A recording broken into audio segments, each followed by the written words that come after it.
everyone. You're listening to Trekosophy, the Star Trek Philosophy Podcast. I am Chris McGee, and if you are a regular listener to this podcast, you'll notice that this episode is starting a little bit differently than normal. For one thing, I'm actually recording the introduction instead of Bill Allen. There's a reason for this, however. Originally, the episode you're about to hear was intended to be about William Shatner, and we do devote the first part of the episode to him. However, you'll notice that we quickly go off track. Way off track. So I figured it would be in everybody's best interest if I informed you ahead of time that this is actually more of a stream of consciousness episode rather than sticking to the topic of William Shatner. So I'd like to welcome you to our first Trekosophy After Dark episode. I hope you enjoy it. Take it away, Bill. Captain Kirk is climbing a mountain. Why is he climbing a mountain? Captain Kirk is climbing a mountain. Why is he climbing a mountain? To hug the mountain. To envelop that mountain will hug the mountain. To envelop that mountain will hug the mountain. That mountain. He wants to make love to the mountain. Tough young guys. This is Trekosophy, the Star Trek Philosophy Podcast. Episode 15, September 27th, 2012. Joining me today, there's something out there on the wing. What is it? It's Ben McLean. Good evening. And also, he's searched hundreds of travel sites to find the best rates on hotels and airfare to be with us tonight. It's Chris McGee. Thank you for that introduction. And, as always, I am Bill Allen, a.k.a. the guy in the red shirt. And in case you haven't figured it out, this episode we're discussing the Shatner. Yeah, I wrote The Existence of God, a.k.a. the Shatner. And because the thing that William Shatner is famous for, other than being Captain Kirk, is for having this massive ego that it's just I mean, you take any celebrity and then you take their ego and you square it, then you get William Shatner's ego. It's just beyond all reason. And the thing I was saying earlier that was that I think is worth reflecting on is I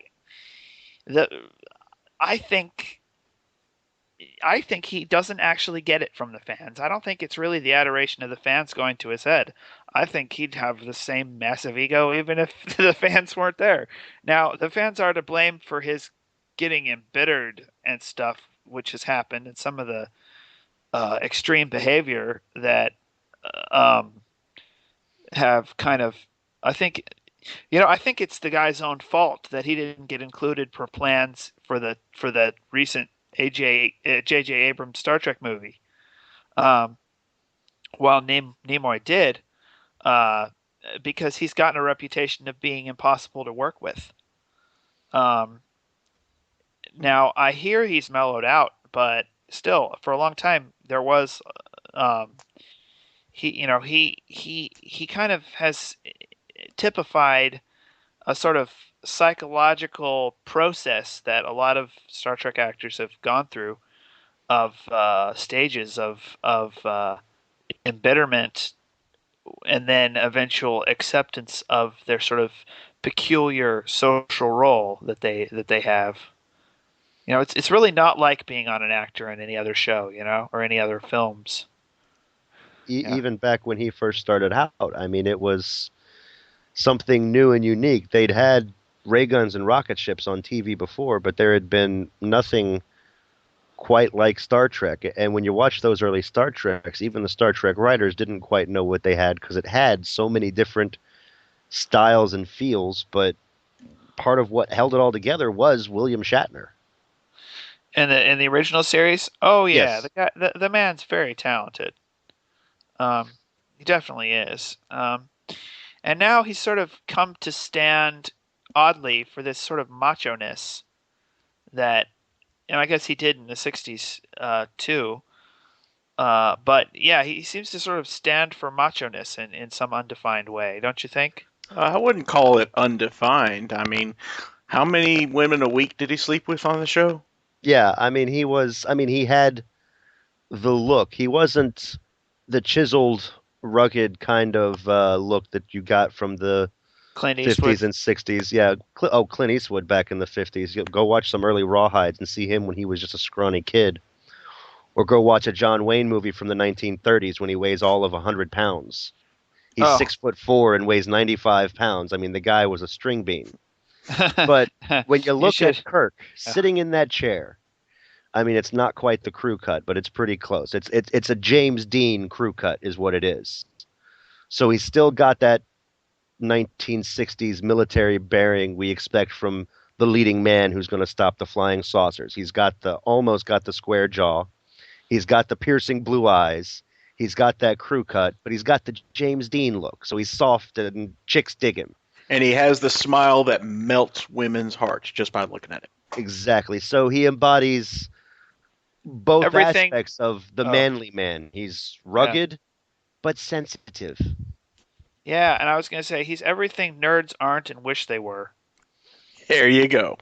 And I think part of why his appeal grew as the show went on and turned into movies and everything, you get to see more of his character. I mean, the movies did a lot for character development more than the series did. You got to see that inside that rugged exterior of Mr. Perfect Man from the future, he's still a regular guy. He's a farm boy from Iowa. He goes hiking. He goes camping. He's not that good at rock climbing. You know, I loved that. I loved He that hugs shirt. the mountain. Yes. Oh, I loved that T-shirt from Star Trek. What was it? Star Trek 5. Mhm. That said, Go he's climb a got mountain. this T-shirt that says "Go climb a rock." Right. I thought Yeah. that was great. It's funny that he shows up on the bridge in a T-shirt. You know, that's something you just don't expect at all. That was very unexpected. They still have T-shirts. Oh, You the know, I thought, T-shirt is universal. It'll be. yeah. As long as there are witty statements to be made, there will be T-shirts. Oh, you should put that on a T-shirt. Here you go. In fact, we should start like a Trekosophy store, and we should have T-shirts that say that. Will Shatner is my master now. That's what we'll say. Is that a Star Wars reference? Yeah. Okay, I'm just trying to remember what movie that was from. That's from one of the old ones, Star right? Wars and Firefly reference. Yeah. Oh, okay. Well, let's see. Shatner, he was on Boston Legal, right? Boston Legal, And he was on the Miss Congeniality film, Miss Congeniality, the Priceline. Priceline, right? Yeah. He was on Psych for several episodes. And he Nope. had his own interview show. And well, it didn't last very long. Yeah, but I liked the guests he was getting. Don't forget T.J. Hooker. Oh, I don't remember. Who's that? T.J. Hooker stuff. That was the old cop show from the early 80s, late 70s. Yeah. Oh. That was not a Donald P. Bellisario show, but it was really good in spite of that. Okay. Or was it a Donald P. Bellisario show? You know, I don't really know. We'd have to look that one up. I Yeah. don't even know who the Donald P. Bellisario is. I don't watch the old cop shows. Sorry. Oh, Bellisario was the guy for like pretty much every TV show in the 80s. He was the guy who produced it.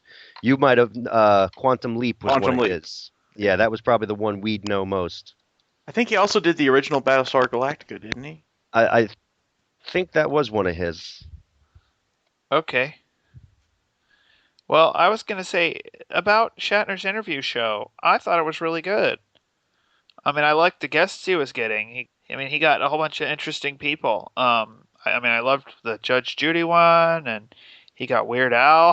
That was awesome. Yeah. And he even got Rush Limbaugh, which I I like Rush Limbaugh. I don't always agree with him. And he got on the pain relievers, and he hasn't always done the right thing, but the hilarious thing about Limbaugh is how incredibly pompous he is, he gets very deep into self-parody. Um, I mean, constantly. And other than Star Trek, I think Limbaugh's probably got the fan base with the second largest unique vocabulary. I mean, half the stuff the guy says is an in joke. I mean, at this point. And so Shatner managed to do a somewhat fair interview, which is incredibly hard with such a controversial political figure. And Shatner's interview show was really great. I mean, I don't know. I don't know I don't understand why it flopped because I don't know. I don't watch that kind of show, and I was watching it. I don't normally watch those kinds of interview shows, but I was watching it, and so I That's don't part know. of why it flops. Not enough people watch those kinds of I mean, how many people actually watch inside the actor studio and how many just catch the clips? I think that's funded through some kind of grant which keeps it on A&E or whatever, but Oh interview yeah. shows don't they don't have that punch and I don't know, they never seem to take off. You can have fascinating. It's better suited for a documentary. That way you get 2 hours of it, and it's the 2 hours you want, not, well, great, now I got to watch him interview Ellen DeGeneres, and I can't stand Ellen DeGeneres, so I got to wait until next week when he interviews Leonard Nimoy, you know? Oh yeah. You've got to pick the. I guess you've got to pick the characters or the guests you're interested in. I guess. By the way, for our Ellen DeGeneres fans, I don't really hate Ellen DeGeneres. I just randomly picked a name for an example. I wasn't bashing Ellen. Don't go there. So setting Where were aside the we? television show, then. So let's Yeah. talk about from the beginning. Should we talk about the stuff Shatner did before? I mean, he did some stuff before Star Trek, but Mm-hmm. the only things I remember are his two appearances on the Twilight Zone, and everybody remembers uh, Oh what was yeah, it, the Twilight Zone. Oh, I loved those. I don't Terror at remember what he 30,000 was. feet. He Mm-hmm. was the guy who saw something. There's something on the wing. What do they call it in World War II? A gremlin. It's tearing the plane apart. We're gonna crash. And then there was the one where he actually did a much better job acting, I think, where it was the fortune telling machine in the diner, and it can tell you the future, and it's always right. So you end up feeding pennies into it over and over and over again, and eventually you get stuck, obsessed with your destiny, but not actually living your life. I mean, it was a good episode. I don't know if you remember those. Oh yeah, I think I remember both of those. I remember the fortune teller one better. Uh, but yeah, I the Twilight Zone, that is some of the best TV ever right there. It's also something I really think there's some stuff that I think can survive the colorization process. Like It's a Wonderful Life, when they colorized that, it was originally a black and white film, but they paint the frames. What's funny was the first time they did that on an early VHS release, uh, James Stewart says something like, "That's a beautiful blue dress and it's yellow on the film," because I guess the non-English speaking Chinese people they hired to paint it got the wrong color. But they fixed that on the DVDs. But there's some things that would survive the colorization process. Twilight Zone, no, that needs to stay black and white. And the black and white parts of The Wizard of Oz definitely, more than anything else, need to stay black and white. Oh, absolutely. I mean, that's to bring us back to Star Trek. You're absolutely right about that whole black and white versus color thing. Black and white movies really made excellent use of light and shadow Mm-hmm. and the Well, interplay between them, which is why they worked. good And ones did. Good ones right, did. Lousy ones didn't. true. But I mean, even the lousy ones were made slightly better by the fact they were in black and white and had shadows to hide the bad foam monsters. In the late 50s, early 60s, when they started adding color to everything, you had so many horror movies that were made just like the stuff they were making in the 50s, but they were absolutely horrible and stupid because the tree monster was a foam rubber suit and it looked like a guy in a foam rubber suit. It ruined it. And then you have Star Trek. And I bring this up about the horror movies and everything because there was an episode of Star Trek that had these flowers that turns you into a peace-loving hippie. Mm-hmm. And even As made it- Spock carefree and footloose and laughable. The- I made the comment last time you mentioned this episode. Wasn't everyone in the '60s already like that? Close to it. And the thing is, those flowers and the special effects used in that episode were lifted directly from a movie called Day of the Triffids, which was one of the worst horror movies ever made, and it looked so bad because they were filming in color using black and white techniques and nothing worked right. Star Trek took the same prop and it didn't take away from the story. They made excellent use of color. They made excellent use of everything to make something better. Yeah, well, not dialogue. Usually the dialogue on original series sucked a lot of the time, but then everything in the '60s sucked as far as Yeah, dialogue goes. as far But as I mean, it was. But now let's look at. the cinematography, you're saying? Yes, absolutely. Visually, they did well with color. Yeah. Better. I guess I'm trying to get a frame of reference for your comments about the effective use of shadow in black and white film, and I'm thinking, I guess you're thinking of what Citizen Kane and stuff. The way Citizen Kane uses spaces and weird camera angles. Yeah, I'm thinking more of the Hitchcock stuff. Alfred Hitchcock Oh, did excellent with light and shadow, but I mean, he was kind of emphasizing the noir in film noir. But I mean, yes, Citizen Kane had some good use of it too. Um, but I think Star Trek kind of stands out the way it does because it did so well okay. making that transition to color and Yeah. knowing. But we're supposed to be talking about Shatner. He's Well, gonna. I brought up Citizen Kane because it's a film about a man of a tremendous ego, and so gets us back to Shatner. Okay, see, that's Shatner's ego is it confuses me even to this day because it's like you were.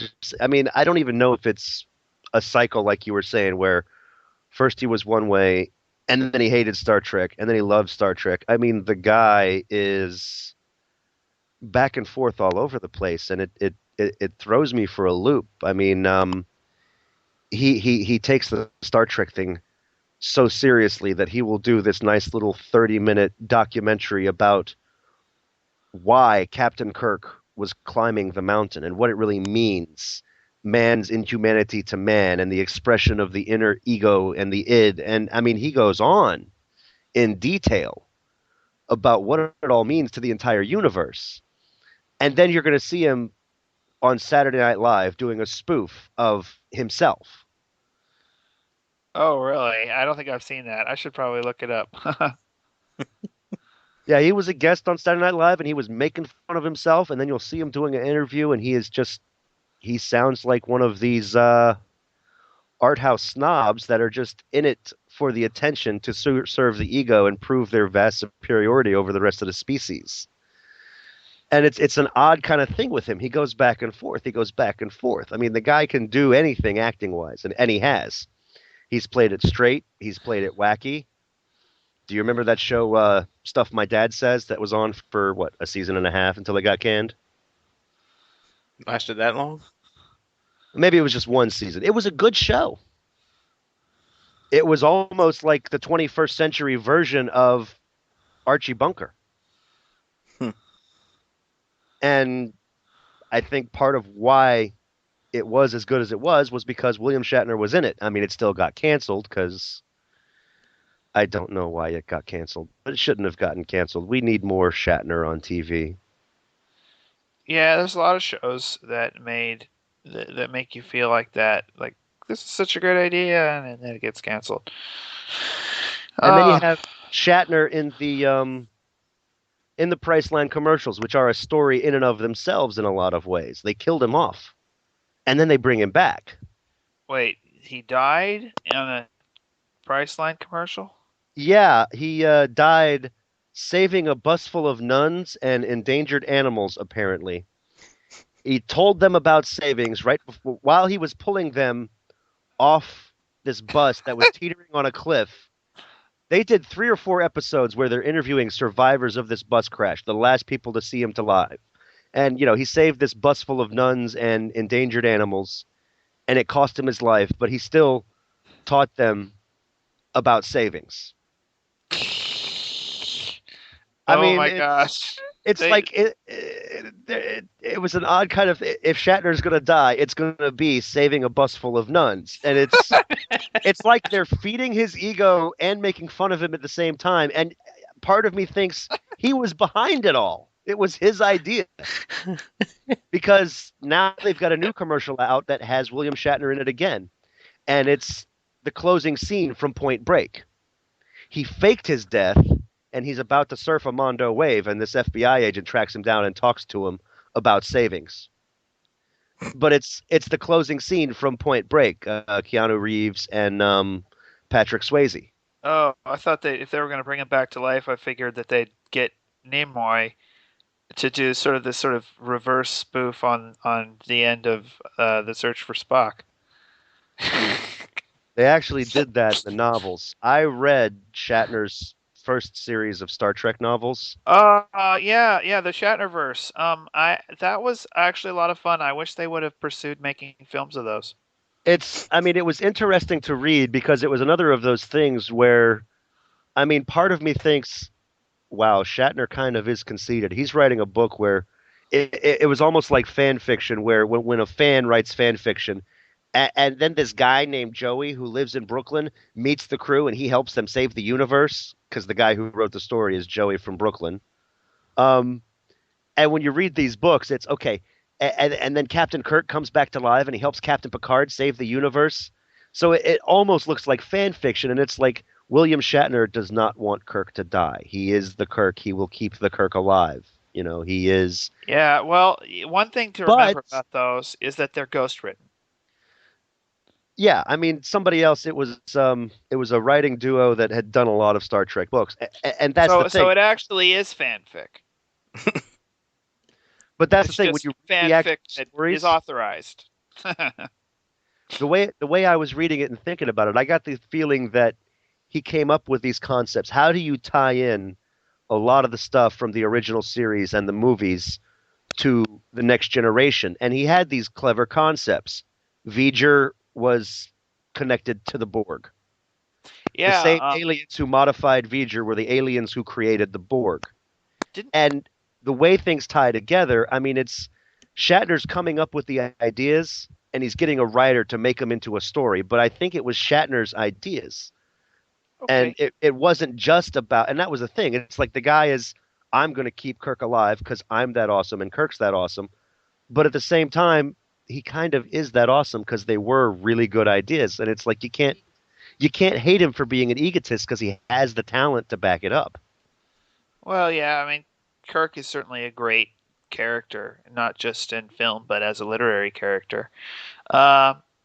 Wasn't, if we're going to talk about the Shatnerverse, wasn't it in the Shatnerverse where they have that scene with Scotty when he steals the Museum Yorktown? I can't remember. I think so, but I'm not entirely sure on that one. But you know the scene I'm talking about, though, right?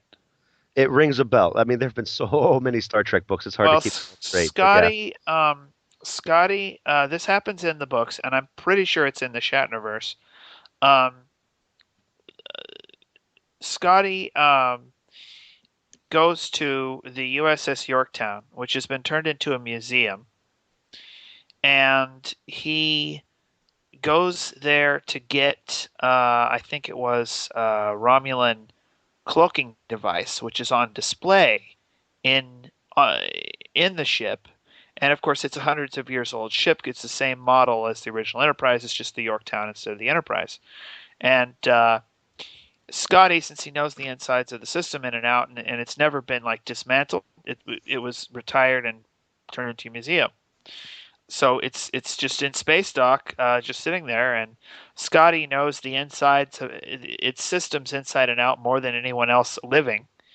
And he just he gets it to, he goes there on a tour group, and he just leaves the tour group and waits for the tour group to leave the ship, and then commandeers it like Jack Sparrow.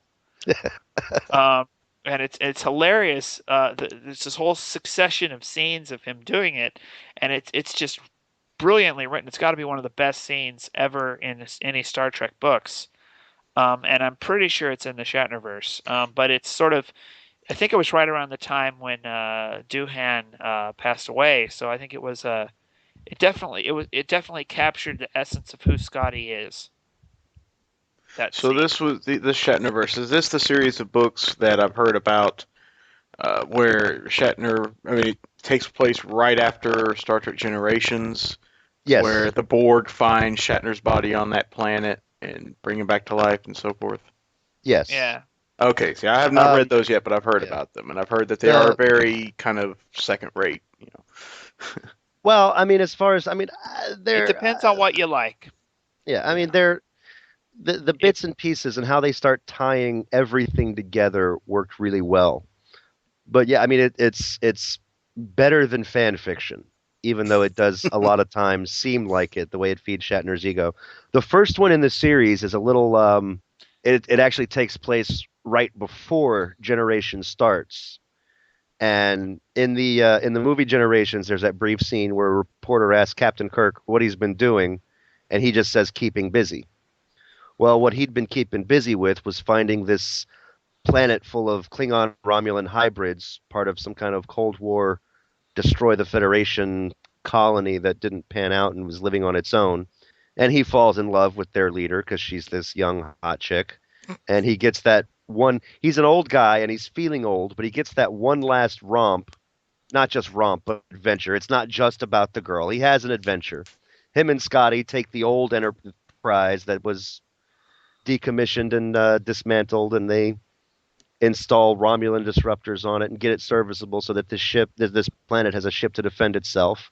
So after Shatner dies at the end of Generations, a mysterious ship shows up in orbit and beams his corpse out of the hole in the ground where it was.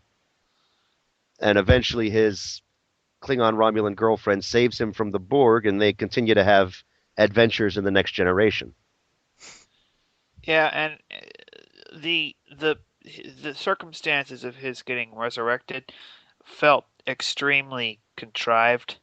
Yeah. I mean, really, seriously, you think the Borg are going to rank Captain Kirk's existence that highly?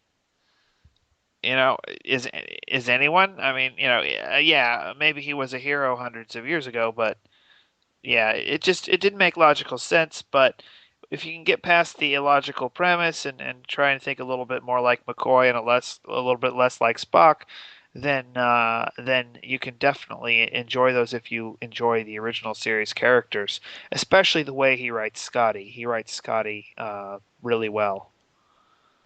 Or not he, but the ghostwriting team he hired. Yeah. It really is fanfic, though. I mean, it's just fanfic commissioned by The Shatner. Well, not to get us too off topic, but if you remember, the board did value Picard pretty highly, enough at least to take him and separate him from the rest. Yeah, but they didn't bring him back from the dead. If he was dead, No. then he was going to stay dead. They brought the Queen back from the dead a few times. Yeah, but they've got a closet full of her. Yeah. I mean, it was something that kind of, do the Borg really understand individuality enough to decide who the best individual is? And then it opens up the age-old debate of all the people in history you're going to bring to life to stop Picard. Could Kirk really take Picard in a fight? That's kind of the question people would ask. Of course, that's fanfic right there, yeah. Oh, yeah, I'd say Kirk could totally beat the crap out of Picard. Whether Kirk could physically beat Riker is another question. Yeah, that's... Well, we'll be getting to that in the future episode, I'm sure. Speaking of stuff seeming like fanfic, I've been watching Doctor Who a lot lately from the very beginning, 1963 episodes. Oh my gosh. Yeah, I've been doing it for the past 3 years. So I'm up to the 20th season now. And they have this 20th anniversary episode called The Five Doctors, where they bring back the first 5 actors who played the Doctor. Yeah. And it's a full-length movie, an hour and 40 minutes. And I hope so they far, do that again soon. They need to do that again soon. Yeah. well, some of them aren't alive anymore. But anyway, No, I mean with the ones that are yeah, alive. with ones that are alive, yeah, totally agree. But yeah, I haven't seen any of the new stuff yet because I wanted to start from the very beginning. But They anyway, did actually do one that had I think it was it Tom Baker they brought back to one episode of yeah, it's the new everybody's Doctor Who. favorite. Yeah, it was like a 10-minute blurb, a teaser between seasons where Yeah, I've seen they're that. both in the TARDIS. It was some kind of the TARDIS ran into itself in time. So the new Doctor is flipping all the switches, and then here comes Tom Baker the other way flipping switches, and the two of them have to work together to unstick the Yeah. TARDISes so they're not stuck to each other. Well, I haven't finished watching this the Five Doctors episode because it's an hour and 40 minutes. I only watch it during my lunch break. But so far, it really, really seems like fanfic. It's like what can we do to get all the Five Doctors together? Let's contrive this BS plot. It's Yeah, I mean, well, a lot of those old Doctor Who's they had some screwy hokey plots though. I mean, that's putting it mildly. Hey, hold on. Did you guys know that some of the Doctor Who episodes are lost forever? yeah. Yeah. Hmm. Some of them we just do not have anymore. That's right. Most of them were in during Patrick, what's his name's tenure as the Doctor, and Right, the you can very actually first Doctor. actually it was the second. The first Oh. Doctor, almost every one of his episodes survived. Almost, not quite.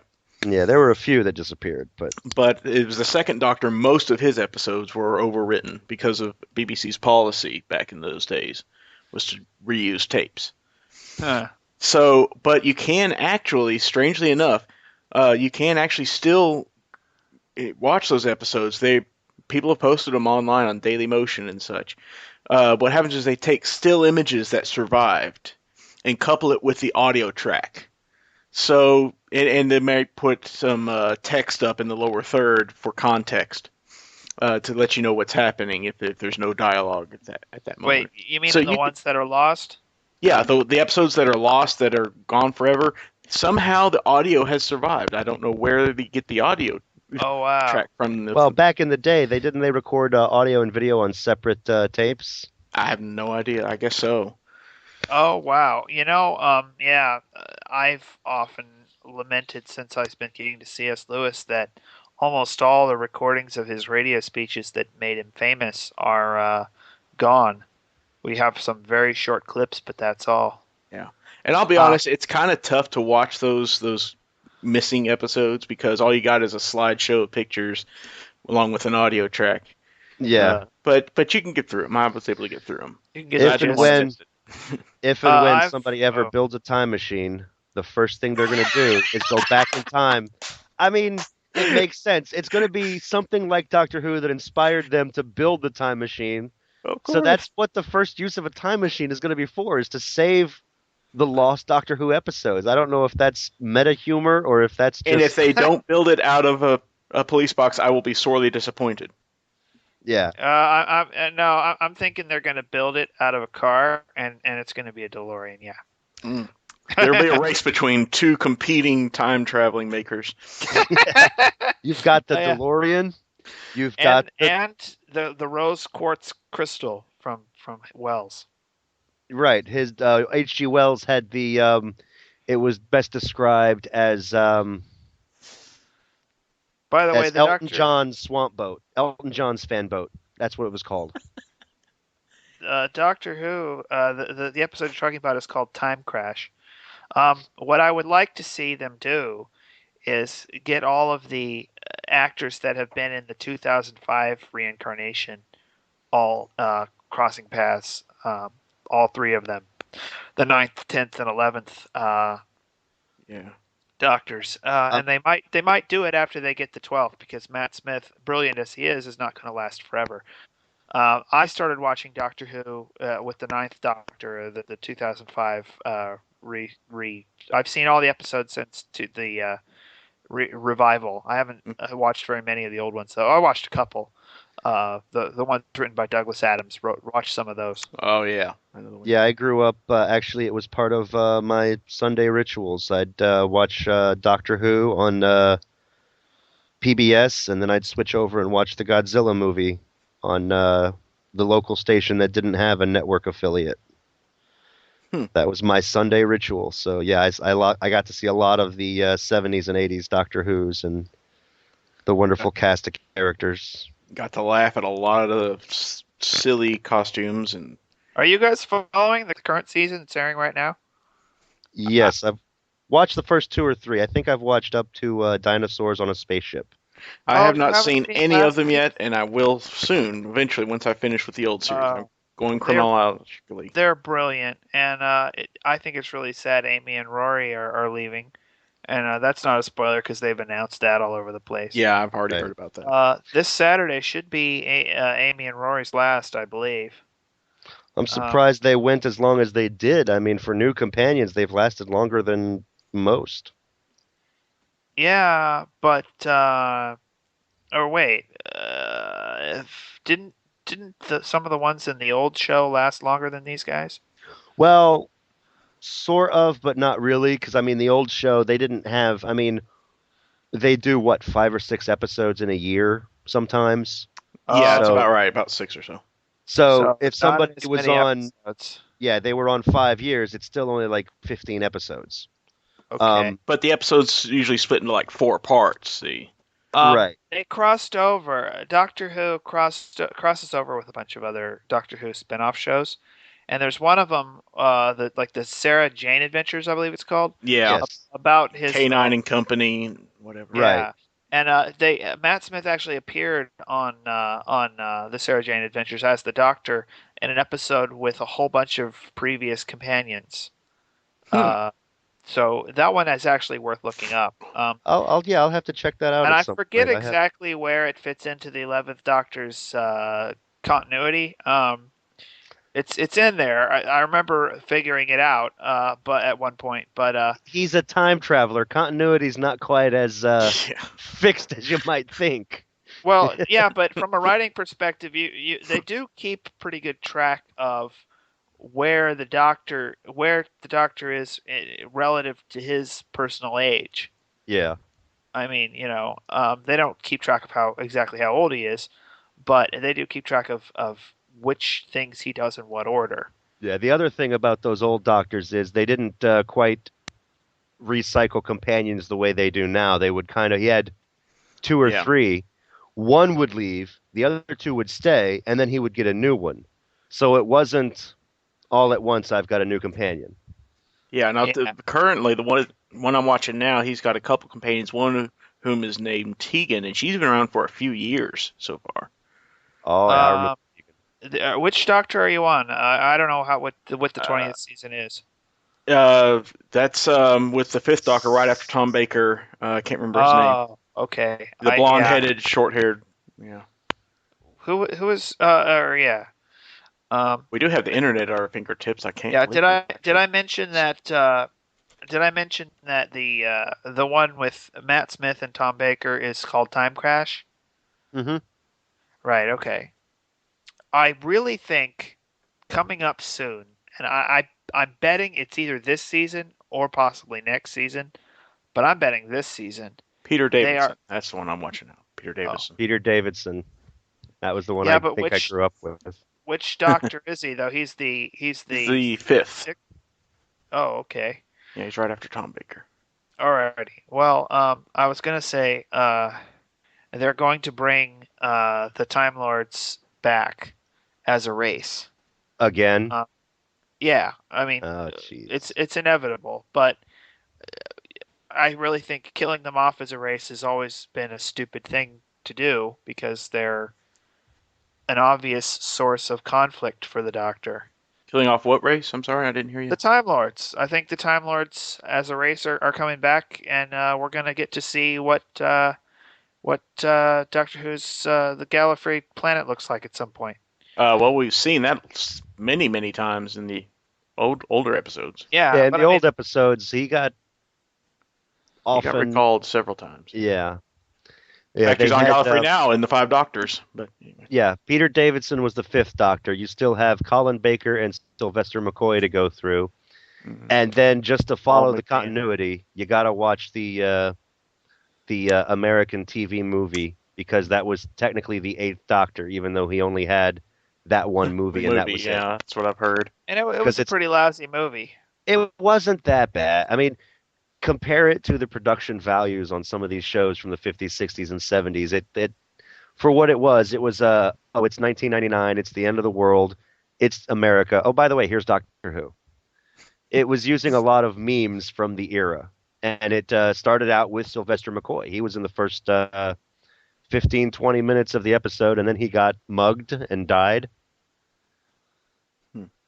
I think that was one of the running gags at the time. Yeah, it's like he can travel through all of time and space, but when he comes to Earth, he goes to London because he couldn't stand it on the streets of New York. I like that. Yeah, I don't know. The one thing about Doctor Who, there was this movie, I think it was called The Return of Sherlock Holmes, where Sherlock Holmes is in like cryo-frozen until the 80s. Yeah, I think it was from 1987. And I don't know, somehow it seems very Doctor Whoian because Holmes has this somewhat bizarre view of the modern world coming straight out of the 19th century to 1987. And everything happens to him to kind of reinforce his delusions, the most unfortunate things happen to him in terms of the things that would most preserve his illusions happen to him. and it's funny when you do that, when you pull a character out of their time and put them in another time in a time travel story. As a writer, you want to throw at them as many things that will reinforce their false delusions about stemming from where they came from as possible because it's funny.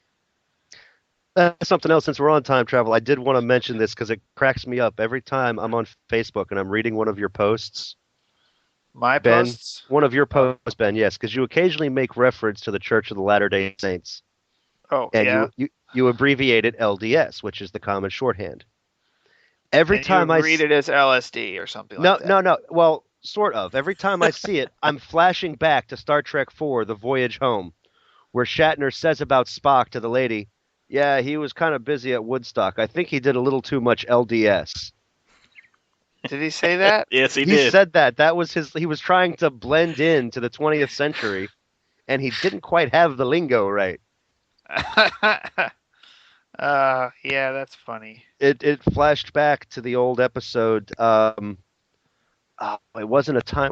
It wasn't a time travel episode. I think it was. No, it might have been the time travel. Yes, it was the time travel episode. They go back to the 40s, and he's trying to explain about Spock's ears, but he doesn't understand primitive technology enough. He was mangled in an automatic rice picking machine, and he's trying to come up with something that he doesn't know there weren't any automatic machines or something. I don't know. It's funny seeing him out of time too. Yeah, definitely. There's just something really fun about the whole Bill and Ted treating subjects that ought to be serious in this sort of awkward, funny way. I don't know what it is exactly, but it's great. Well, life is funny. The universe. I mean, it's Douglas Adams. Everything is hilarious in its own unique way. Even the serious stuff can be hilarious. I mean, look at the quality of actors they had in Bill and Ted doing a story that was absolutely ludicrous, but they wrestled with the big issues. I mean, they're arguing with Socrates. Yeah. Dust in the wind, dude. All we are is dust in the wind. That was great. Yeah. I mean, that was. I mean, they're also, Socrates is hardly ever portrayed in film. And when he is, it's usually just a cameo. I don't know why don't they make a Socrates movie? Oh, they will. I'm pretty sure it's in the works to do some kind of Crouching Tiger, Hidden Dragon version of Socrates to follow on the success of the 300 and the Immortals. Well, no, I mean, I meant a serious drama. I mean, I'm not joking here. They ought to do a serious drama of Socrates and why he drank the hemlock and all that.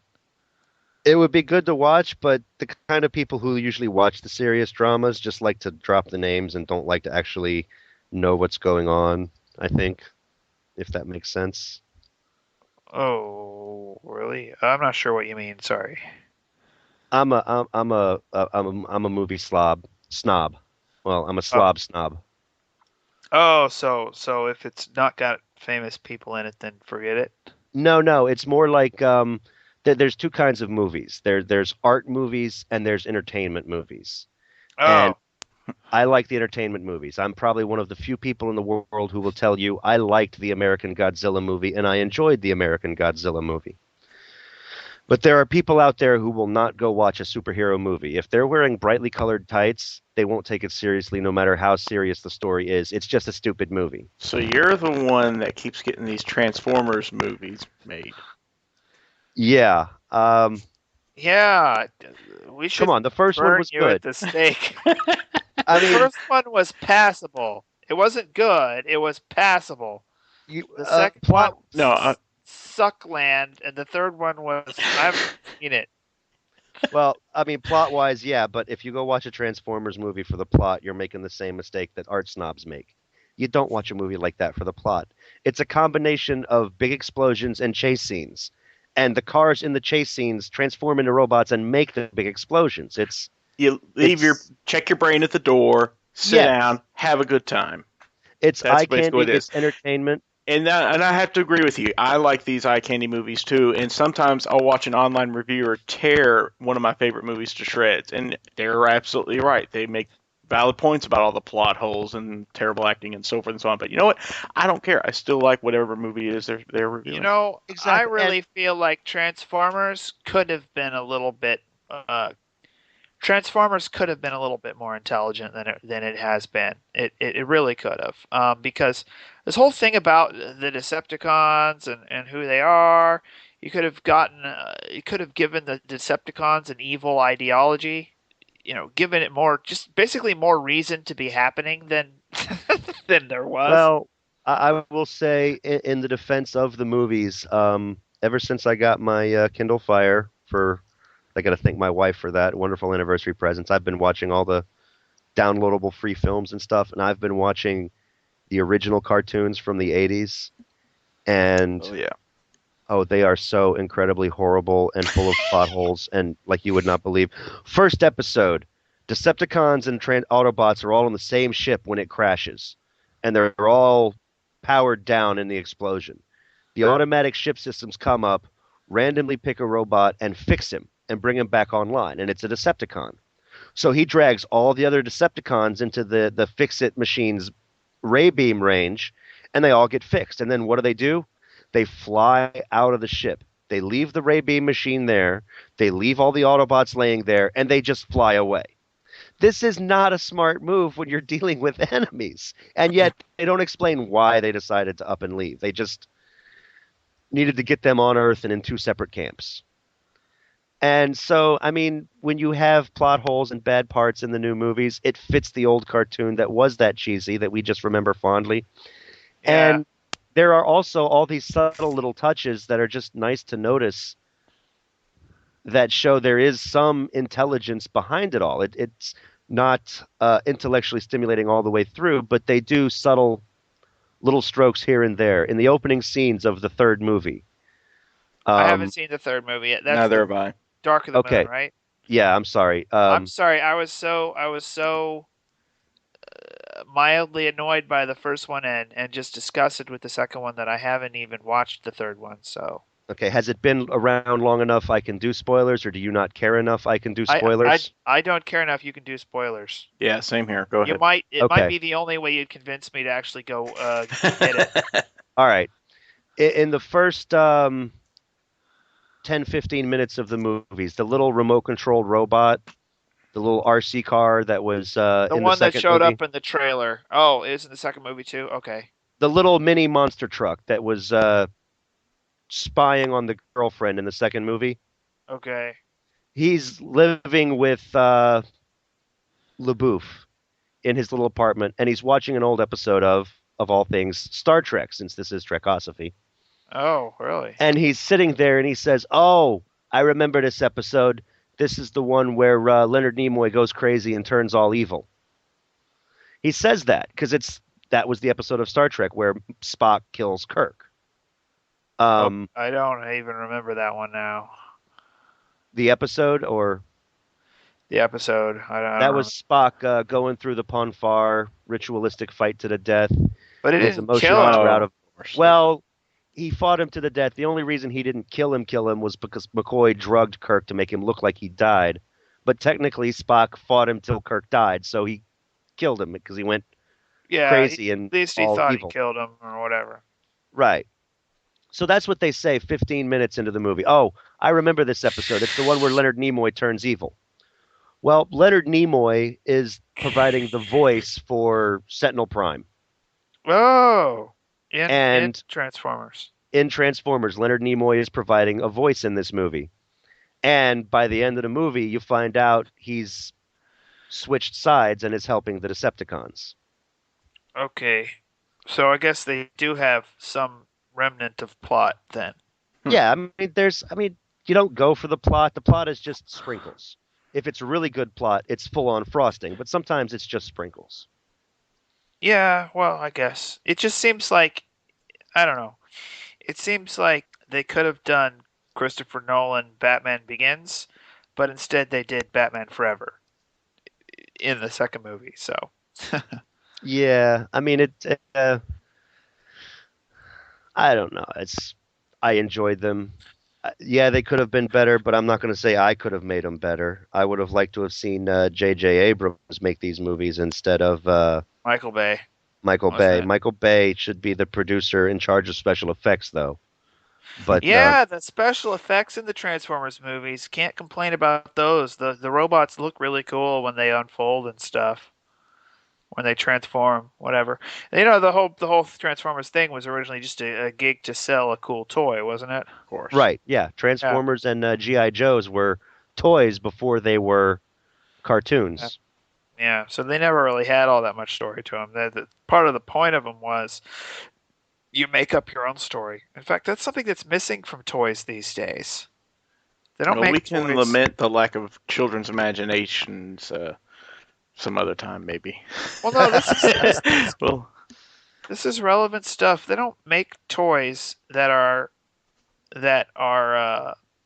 stock characters that well, kids. I agree. I mean, if you when I was a kid and I had Legos, they were, you can build a spaceship, you can build a town, you can build all these different things. They were generic pieces. Now you go, right, and it's themed. It's themed Yeah, to the Pirates of the branded. Caribbean or Star Not just- Wars or something yeah, else. it's not just themed; it's branded because they had Exactly. themed Legos way back in the beginning with the pirates and the. It's like, forget And the about your castle. imagination. We want you to Yeah. build this thing specifically. Yeah, Well, now- I'm going to defend Lego here. If you ever get a chance, you have to check out Irregular Webcomic. Australian dude has done this webcomic online where he's basically built sets out of Legos, and he's telling funny stories. A lot of it is spoofs, like he does Indiana Jones spoofs, he does Star Wars spoofs, typical geek stuff that you would see in just about every webcomic online. Yeah. And he's got umpty bajillion Legos, and he uses some of the theme sets, but he also mixes and matches as appropriate to come up with interesting things. He's used parts and pieces that are from those specialized sets to build Cthulhu. Yeah. And it's wrestled to death by Steve Irwin. So Yeah, it takes a little bit of insider knowledge of the history of the Lego company and the kind of sets they used to have and the kind of sets they have now to understand what Chris and I are talking about. You can still do it, but you have to invest a lot more than you used to. You have to buy a lot more sets before you can really start building just anything. You have to probably buy several freestyle sets because they still have them. They're usually on the bottom shelf or whatever, and not very many of them. But the freestyle sets still exist, and those are the most important ones. I really think. It's okay to have some themed Lego sets, but you really, even within the theme, there ought to be a way to build several models from any set you buy. That was part of the original idea, and they all ought to connect together. But they don't do that anymore.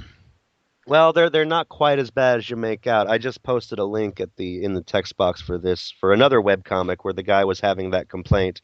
Why aren't there any Star Trek Legos? I've been thinking that too. Star Trek Legos would be awesome. And he had a couple of I'd buy 'em. episodes back on this webcomic. He had a whole rant about it. They've got Star Wars everything in Lego, and they don't have any Star Trek, and it's not fair. And his friend says, "Well, it's simple physics. You can't build the Enterprise out of blocks because the saucer section is just too heavy. The Enterprise was never designed to exist in gravity. The ship itself was designed to be free floating in space where there is no gravity." And this follow-up comic, apparently the author got all sorts of people up in arms about it. So he posted I a didn't know follow-up. Mega Bloks put out an Enterprise D. Yeah, That's it was awesome. it was some years ago. But I mean, he says this is why he likes the Star Wars Legos. Here's the X-wing. 90% of these blocks are standard Lego blocks just put together in this shape. It's got a few specialty pieces. The X-wing was well designed. There are And a whole crap ton of badly designed Lego sets out now, though. I will agree. There are a lot of bad ones, but it's not time to chuck the whole thing. And I mean, what you guys are talking about is the Creo block set of their version of the Star Trek Enterprise, where everything is a specialty brick, only good for that set. Yeah, that's crappy. The whole Bionicle thing shouldn't have been Lego. I mean, maybe it's cool to have uh, action figures with parts that can combine to make a bigger action figure, and maybe each of them can. Well, yeah, that's pretty much it. Action figures that combine to make a bigger action figure with their own comic book series. Yeah, that's cool, but it's not Lego. I mean, those things hardly are good for hardly anything other than just those action figures, you know? True, but you can make some pretty awesome super guns with the old Legos you used to have because it's still forward compatible. Yes, I played with Legos when I was a kid. And Yes, I made a Doctor Who. I made the interior of the TARDIS out of Legos. Oh shit! I would love to see that. It was I took the big gray base plate and then I built the center console. I used all the little, those little clear plastic multicolored Yeah, I think I know what you're parabolic talking about. dishes, the little dishes, the parabolic antenna Yep. dishes. I stacked 7 or 8 of those on top of each other to make the up and down part in the center. Every race car set that had a control panel, all the little spaceships that had that printed computer panel, anything that had any kind of digital buttons, Yeah, put switches, that in the levers, center there. all around it. I built the center console for the TARDIS, and then I just made a blue rectangle for the outside of the TARDIS with a little door on it. Huh. So yes, when That's I was a great. kid, I had Doctor Who out of my Legos, and maybe someday they'll go back to making them more Lego-fied and less specialized. But it's nice to have those specialized, funky parts to do screwy things with from time to time. You know, on Legos, and Legos are actually worth talking about. I mean, the philosophy and stuff. Actually, Legos and philosophy. You could have a podcast on Legos on Lego philosophy. Seriously, you could. But I was gonna say I did something interesting. I built the Inspector Gadget mobile that actually it actually transforms. Too. It's pretty cool. In fact, I really ought to make a video of it and some photos of it, and send it into the Lego submission place. You know, one of the most hilarious things I've seen in Legos is this proposal that was on the submit your own Lego sets place, which was the Lego Star Wars Dark Bucket.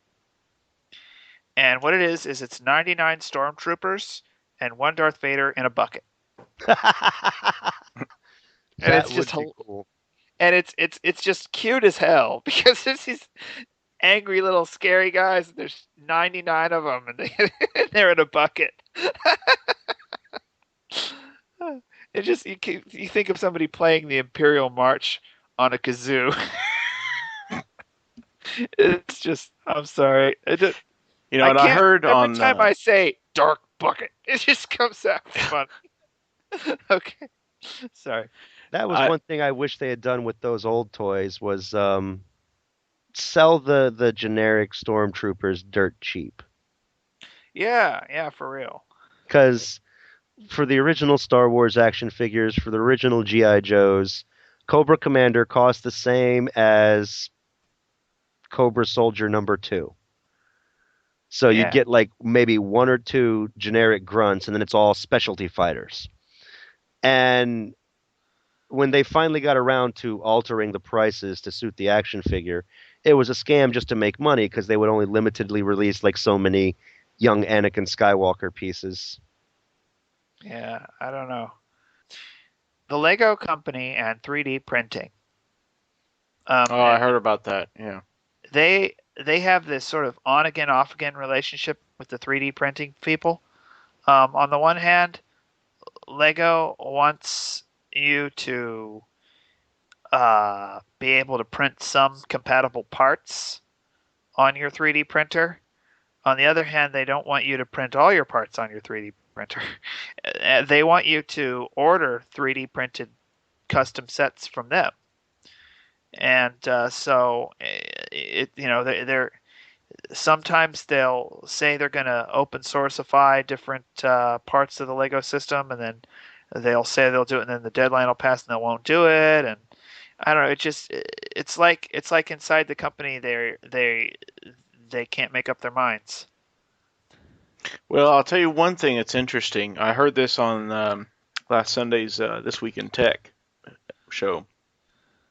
They mentioned in passing how Lego has come up with a new thing called Ninjago or Ninjago. I think it's called Ninjago. Yeah, I don't understand what And the appeal of that is. I mean, what it's apparently, see what's happened is Lego's kind of it's I don't know if it's patent or something or copyright whatever ran out last year, and so they're trying to do whatever they can to I don't know, keep it, reinvigorate it, something like that. And so they're coming up with this, which is now going to be a television show in CG. So you should like it, Ben. I don't like shows just because they're CG. I just thought that. Well, let me say something. I And of know what course, happened last year. It's very interesting. The Mega Bloks company. yeah. The Mega Bloks company has been around for a long time. They make Lego compatible pieces, and their Lego compatible pieces are not casted to the same degree of precision as the Lego pieces. They fit together a little bit more loosely, and they fit with Lego pieces a little bit more loosely. There's little sometimes there'll be little nubs on them, little bits of leftover plastic or things like that. They're not they don't have the same degree of precision as the Lego molds have, but they do work, and they work pretty good. They work good enough, and their colors don't exactly match, but they're close, and they're cheaper than regular Legos. And my first Lego set as a kid was actually a Mega Bloks set. I didn't figure that out till a few years later when I understood the difference. I don't even know if I could read at the time, but but the Lego claimed that they had a patent on the Lego system on the ways in which the blocks connect, and so they sued Mega Bloks, and the lawsuit went on for like 15 years or something. I forget how long. You could look it up online, but the lawsuit went on, and finally the Lego patent was declared to be invalid. It's too simple of an idea, too basic simple of an idea, given you have plastic to make plastic blocks and to make them of a certain size so that they connect with other plastic blocks by fitting a circle into a square.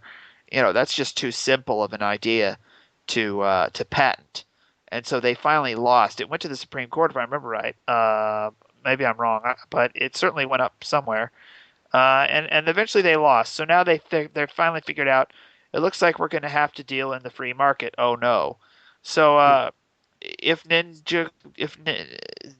Ninja Legos are a response to that, that's interesting to know. I guess I never thought of it that way. I just saw, oh, they're doing a Ninja one. Years ago, every so often they'll redo the same themes with new names. years ago they had Lego Pirates, and it was basically based on Treasure Island and the famous classic Lego pirate ship. Well, then later they got Pirates of the Caribbean as a brand, and now you can hardly even find or buy the old Lego Pirates because it's all Lego Pirates of the Caribbean now. But it's interesting. They did the same thing with Indiana Jones, and that's interesting because they came up with a character that was an Indiana Jones clone, an off-brand, a knockoff of Indiana Jones. He's called Johnny Thunder, and he's exactly like Indiana Jones, except with some of the nouns changed. Like Indiana Jones is afraid of snakes. Johnny Thunder is afraid of spiders in the same way, and and it's got a lot of the same sets, pretty much obviously referring to different things that happened in the Indiana Jones movies, but never referring to them by their names. And then after they got the Star Wars contract, they got a Lego Indiana Jones contract, and a lot of those same sets, they changed some of the stickers and changed a few things and re-released them as officially branded Lego Indiana Jones. And they did that several times with several different things. Yeah, all I know is that I want this Serenity model. That's all I know. Yeah, I just posted a link to that. It's actually to scale. If you scroll through the whole photo album, he's assembled some minifigs that'll actually work with this, and it's to scale with the figures. 135 pounds. 70,000 pieces. It's about 7 feet long, I think they say. Wow. But it's to scale with the minifigs. I want and he's my actually Oh, sorry. He's actually put together the entire crew out of many, and you could do that at the Lego store. I've actually gone in there once and looked. I mean, sometimes it's wild to watch some of these crazy sets. But they've got this big bin in the middle with random torsos, random legs, random heads, random hair. And you can build your own little Lego figurine. Yeah. You grab a head, you grab a body, you put it together however you want, and you pay for however many figures you assemble. I really love the Lego Batman sets they did, especially the early Lego Batman sets, because those were the ones that were based on the Timverse. And I mean, it was great. The weird thing was that they were doing this theme in the years after the cartoon was over. I mean, it was after they're doing toys for the cartoon that's like from 20 years ago.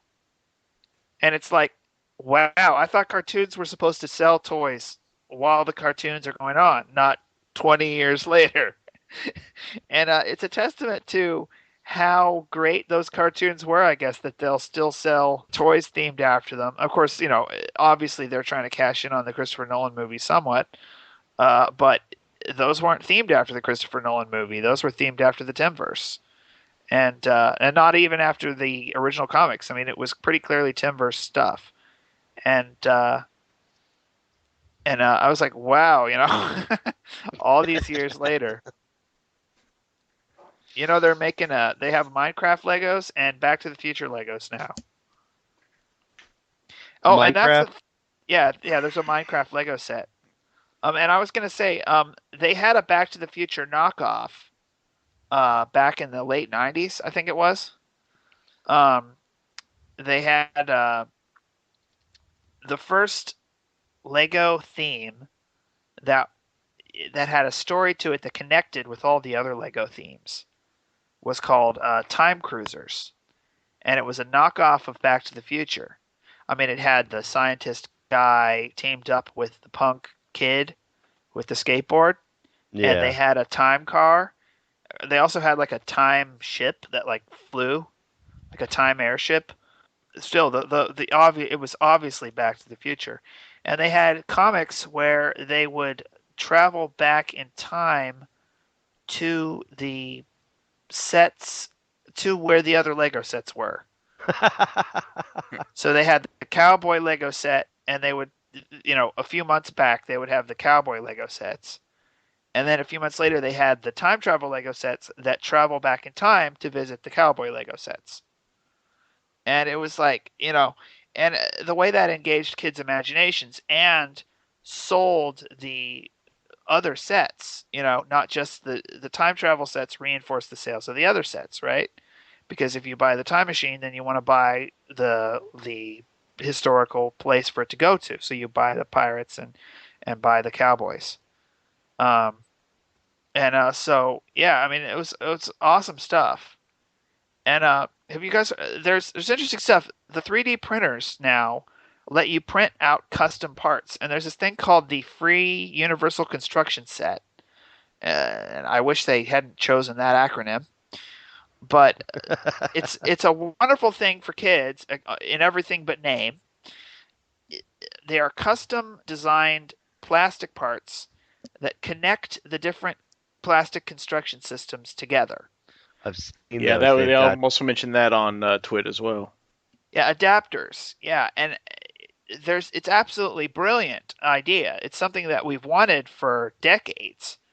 And it'll let you, combine your Lego and your Connects and half a dozen other systems together. I really want to. One of the first things I want to print when I get a 3D printer is the ultimate brick that connects all of them together. There's like one brick or one weird knobbly thing that connects every known plastic construction system together. It has an adapter for all of them. And I was like, that would be the awesomest keychain ever. Oh yeah, that's. I'm sorry. I'm looking at Minecraft Lego stuff, and I'm just my mind is blown that they've done Minecraft in Legos. Oh, you knew it was coming. Come on. Well, they have. I think it's Mega Bloks that has the Warcraft sets they out have now. Warcraft Mega Bloks? Hold on a Good second. I will God. tell you. I know they had Halo Mega Bloks a while back. You know what they need is StarCraft Mega Bloks. I'm sure they're coming. I mean, they have this. Let me see if I can find the. You'd build your little Zerglings and Zerg Rush your Mega Bloks Protoss. So imagine you get Star Trek Legos. You don't want to just get the Enterprise, right? Well, you'd get a Lego Borg Cube. I want the Deep Space Nine Lego set built to scale. Yeah, I was saying That would be interesting. See, I wonder if they're going to do that like they used to do with, where was it? I saw something where I think it was the Lego Millennium Falcon. It wasn't built to scale. When you pop the top off, the bridge of the Millennium Falcon was in the center of the ship, so that you fit all your Lego minifigs in the center of the ship, and then you'd close it up, and it was the Millennium Falcon, but it wasn't all. The playable area was different. So in the saucer section of the Enterprise, you crack it open, it's the bridge. Yeah, and that's what the Lego Enterprise would be like too. It'd be the bridge and maybe engine room with a transporter room next to it. Yeah, and a bridge, engine room, and transporter room, and that'd be all, or something like that. I mean, they certainly aren't going to do how many decks is it? Nobody's going to be able to afford a model that has all of the interior. It'd be as big as a house. Yeah, I don't know. I mean, this guy made the Serenity. It was 7 feet long, and it was to scale. I mean, I think there are fans. I mean, I've seen the life. Yeah, but that was a ship that was meant to only carry like 7 or 8 people. You know, it's meant to be cramped and stuff. That's true, but oh man, if I could get a government grant, I would do that. We could rent a warehouse. It's an art project. We'd need money to rent a warehouse. We'd need money to buy 1 million gray bricks of various shapes and sizes. And how does this benefit our country again? It's art. We're bringing back Star Trek. We're going to redeem Star Trek. And B, it's art. Does that count as a benefit if we can't justify it? Well, let me tell you what. On the one hand, the government shouldn't be wasting money like that. On the other hand, if the government's going to waste money, I'd rather they waste it on that than some of the stupid crap they do waste it on. So that's my point. Exactly. I mean, You could say the government should not waste money on this, that, and the other. The government's going to waste money. So by God, let's let them waste it on something cool. Yeah, for real. Yeah, I get what you're saying there. I mean, it would probably be what, 150 feet? No, we could probably do it at 100 feet long. You know what I would seriously like to see a government grant get happen would be a revival of Steve Allen's Meeting of Minds on PBS. That would be the best thing that public broadcasting could possibly do for humanity. Would be to bring that back. You know what that is? Steve Allen's Meeting of Minds? Sorry, I don't. Sort of. It rings a vague bell, but I keep thinking Irwin. Okay, well, Steve Allen was the host of the Tonight Show, and back in I forget when, must have been 70s. And Meeting of Minds was a chat show, like a roundtable chat show, kind of like we have, because that's our format. We're a roundtable chat show. And what it did was it got, instead of famous people of today, it got famous people from history, actors portraying them, obviously. But to be in character, meeting across time, and they would argue and they would discuss and they would talk about what happened in their lives. And it was very educational, informative, and I mean, it was just amazing to listen to on all different levels. It was just great. I mean, it obviously wasn't a popcorn muncher, but it was an educational thing. It sure was a lot more interesting than a lot of the crap they put on the History Channel. So I mean, it certainly beats all those shows they have about how candy gets put into plastic wrappers. They have shows about that. I mean, and I've watched them, and it's like, why am I watching this? Anyway, the point is, so like on one episode they had, let me see, they had Theodore Roosevelt, Thomas Aquinas, Cleopatra, and Thomas Paine, all on an episode together. Oh, and Marx. I think they had Karl Marx on that one too. And okay. all together and arguing, and especially Paine, Paine and Marx arguing very loudly and angrily. Or no, wait, no. Marx and Paine were on the same one. Paine and Aquinas argued very loudly. Mostly, Paine argued very loudly. But it's all kinds of fun. And just laughing at the way Cleopatra looked at things, because she, what's wrong with slavery? That was Trekosophy After Dark. I hope you enjoyed the show. I'd like to thank Fall on Your Sword for their wonderful rendition of Shatner on the Mount, heard at the beginning of the episode. Please check out their other projects at fallonyoursword.com. You can find all of our episodes at trekosophy.com. You can follow us on facebook.com/groups/Trekosophy.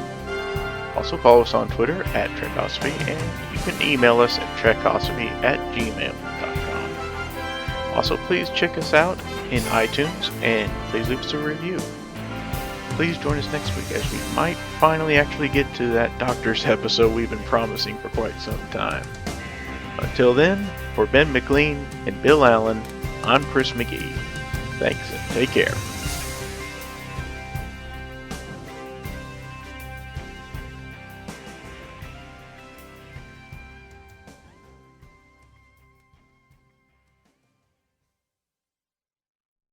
So this is the Brandon Kirby birthday special. One of my big problems with Voyager is, besides Janeway's voice, is because of the man who plays Chakotay. He absolutely hates Star Trek with a passion. Burning passion. The man who played Chakotay? Yes. Robert Beltran? Yes, that's This was while he was on the show, or yeah, after? absolutely, while he was on the show too.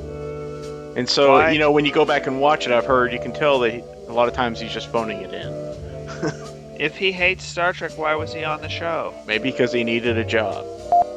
I think some of it might also have to do with us fans because we are bipolar insane. It's funny because your name actually is Bill. Yes, that's going to be a confusing thing. Bill is such a conceited jerk. That's why we call him the Shatner.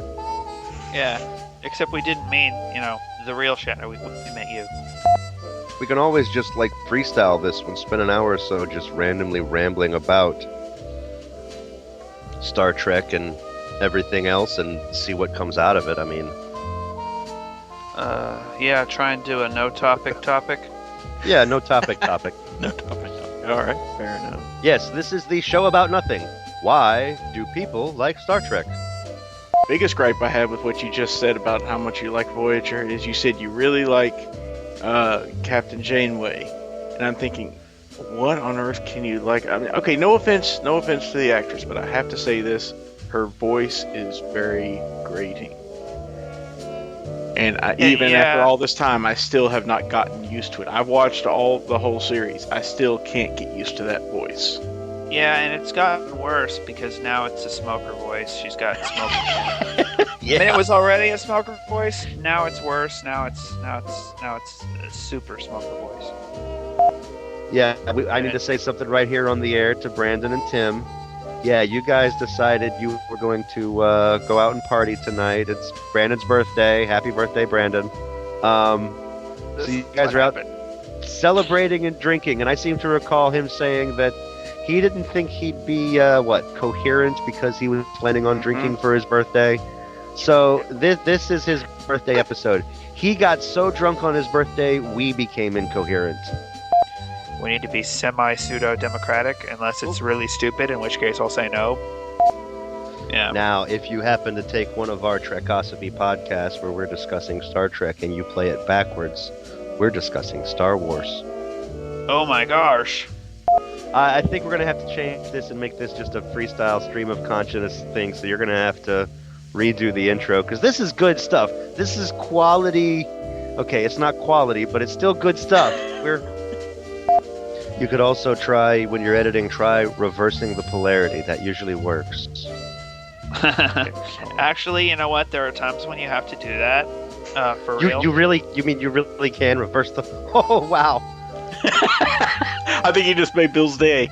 Yes, Yeah, you need to, in one of these episodes, reverse the polarity. Star Wars is evil. You know what they need is StarCraft Mega Blocks. I'm sure they're coming. I mean, they have this... Let me see if I can find the... You build your little Zerglings and Zerg Rush your Mega Blocks Protoss. And William Shatner can advertise it for you. This is what happens when all of our philosophers are out sick. So, what are we doing? Talking. So we have a nice little... This is what happens when we're left unsupervised episode to air and edit. And yeah, I don't think this is the Shatner episode, but it's definitely an episode we're publishing as something I don't know what. But It's an episode in like the common sense of the term, not the showbiz sense, but in the